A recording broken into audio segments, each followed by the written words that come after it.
We are seeing a shift from voluntary standards to regulatory standards. As I told, even in the disclosure side, we had the Global Reporting Initiative, which was voluntary, which now is moving into regulatory, like the BRSR in India, the CSRD in EU.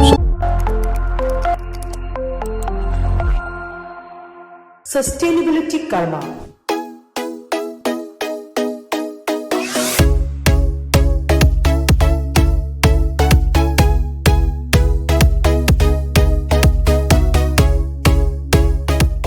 Welcome to this episode of Sustainability Karma. I'm your host Naina Gautam, and today we have with us Santhosh Jayaram. Santhosh Jayaram is Adjunct Professor of Practice at School for Sustainable Futures at Amrita Vishwa Vidyapeetham. He has served on SEBI's ESG and Social Stock Exchange Advisory Committees. As a KPMG partner, he built the region's largest sustainability consulting team, with some works documented as Harvard and INSEAD case studies. Welcome, Santosh Jayaram, to this edition of Sustainability Karma.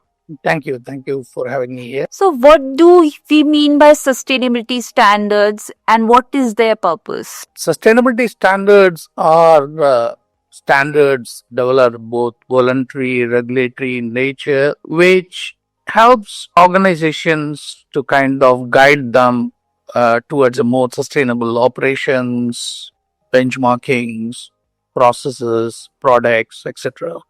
So there is a whole family of sustainable standards. We have process standards, we have disclosure standards, we have thematic standards, labeling standards, ethical and social standards. So in our masterclass, we do cover almost 10 buckets in which you can classify the sustainability standards. Overall, the purpose is to bring uniformity and comparability to the application.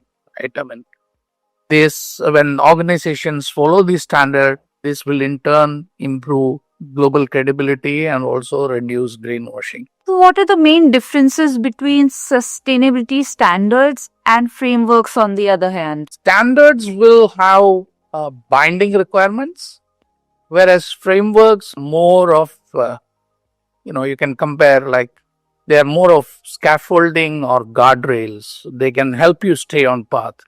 So, for example, standards like the ISSB S1, S2 standards or the GRI standard, etc.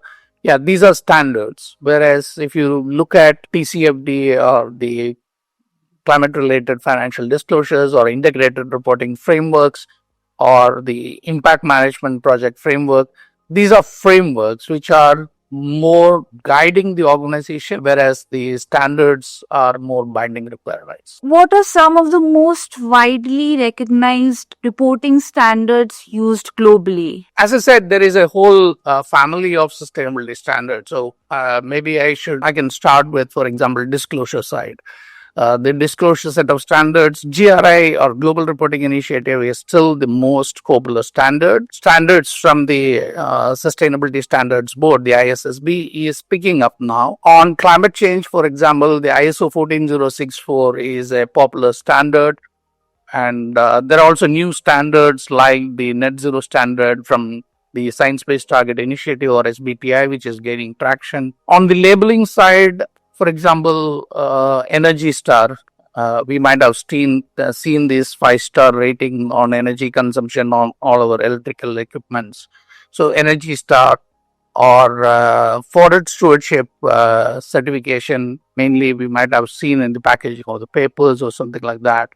Fair trade, Rainforest Alliance, these are popular standards on the labeling side. On the process side, for example, the ISO 14001 from an environmental process setting, as well as the social accountability standard SA 8000, the social side are the popular standards. So, what are the similarities between global and Indian sustainability standards? To not have very, popular Indian standards, even if we have, they are kind of versions of the global standards. But if we can call regulatory standards like BRSR, so those kind of standards are something which can be comparable with some of the disclosures, regulatory standards which has come in other parts of the globe as well, like the EU standards, etc. Those are the ones which we can compare.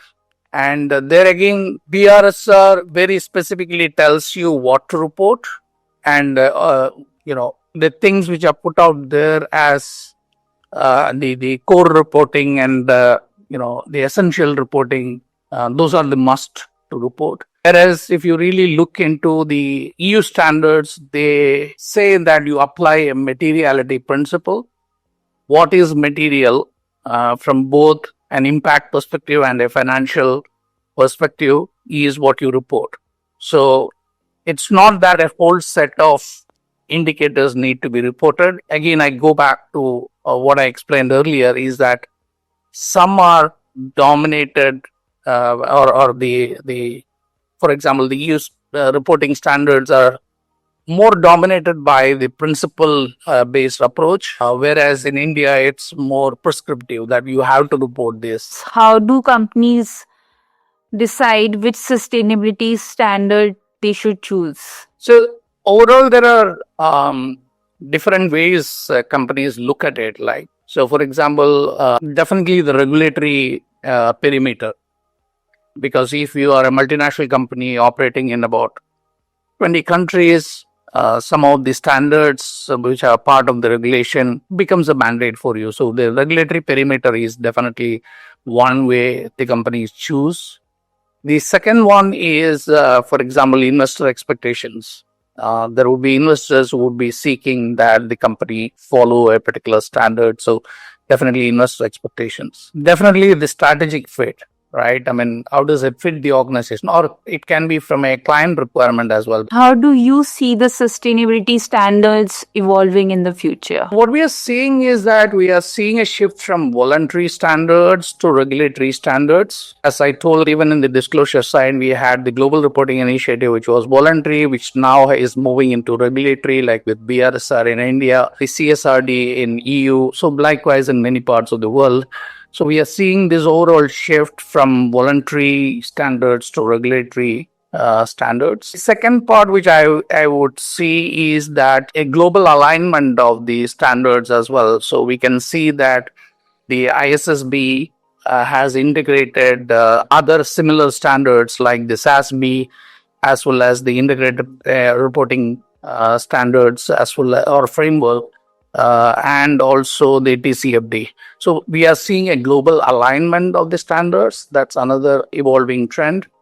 And we would also see that there is an overall alignment to global standards, but there will be an overlay of local requirements as well. What will be the impact of the anti-ESG sentiment in the USA and Europe CBAM on sustainability per se? US, it's a concern, right? The policy shifts after each election is challenging for any business. But companies in the US, they are progressing in the sustainable direction, but they have stopped advertising themselves.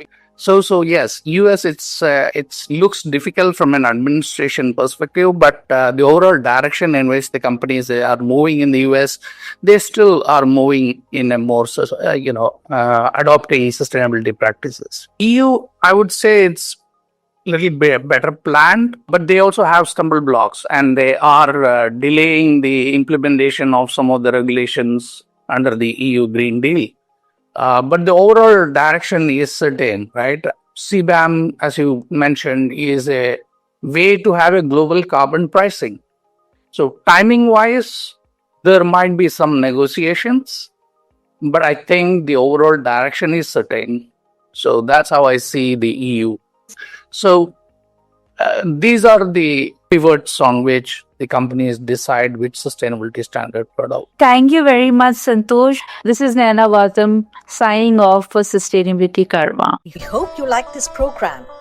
We look forward to your feedback on our WhatsApp number 9818120554.